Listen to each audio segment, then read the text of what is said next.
Në qenë në atë pjesë, jo me bindon që jam në atë. Është në fakt zonja Ademi shumë e vështirë të realizosh një bashkëbisedim të tillë teksa edhe nuk kemi një konstatim nga mjekësia legjore, por po bën gati 3 dekada. Jemi 27 vite pas. Si e kujtoni atë vëllain tuaj? Fotografinë e cilit e kemi këtu në studio. Po besoj jeni shumë krenare për vëllain që keni.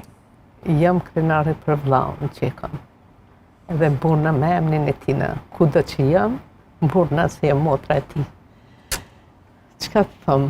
Për shembull, nëse fillojmë ka profesioni, ka qenë një mjek shumë i aftë në profesionin e vetë, sa që nuk mendoj, as nuk komendu, as nuk dyshoj kur që një person në i herë, një tyne, nëse ka qenë i Mitrovicës edhe i rretit Mitrovicës, që ka mujtë me refuzu me thonë, doktor Ademi s'du me më operu.